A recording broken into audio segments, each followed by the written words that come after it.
चंद्रपूर जिल्हा मध्यवर्ती सहकारी बँकेच्या 300हून अधिक पदांसाठी राज्यभर पदभरती परीक्षा राबविण्यात आली।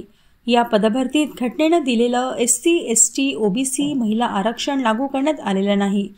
ही बँक काँग्रेसच्या ताब्यात आहे, मात्र तरीही घटनेनुसार आरक्षण लागू करण्यात न आल्याने बँकेसमोर आरक्षण बचाव कृती संघर्ष समितीचे अन्नत्याग आंदोलन सुरू आहे। कमी गुण असणाऱ्या परीक्षार्थींना प्रत्यक्ष मुलाखतीसाठी बोलावले गेल्याने यात मोठा आर्थिक घोळ झाल्याची भावना उमेदवारांनी बोलून दाखवली आहे। आज अन्नत्याग आंदोलन 8व्या दिवसात प्रवेशल्यावर आमदार सुधीर मुनगंटीवार यांनी मंडपाला भेट देत आंदोलकांशी चर्चा केली।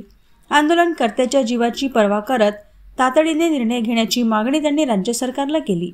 आणि जी माहिती माझ्यापर्यंत पोहोचवली आहे, मोठ्या पद्धतीने या ठिकाणी विद्यार्थ्यांचं शोषण होत आहे। आरक्षण हटवण्याचा संपवण्याचा प्रयत्न या बँकेच्या माध्यमातून होते आहे। अनुसूचित जाती जमाती, ओबीसी, एनटी व विशेष करून महिलांवर समांतर 30% आरक्षण मुलींचं आहे, पण इथं त्या पद्धतीने कोणतेही आरक्षण नाही।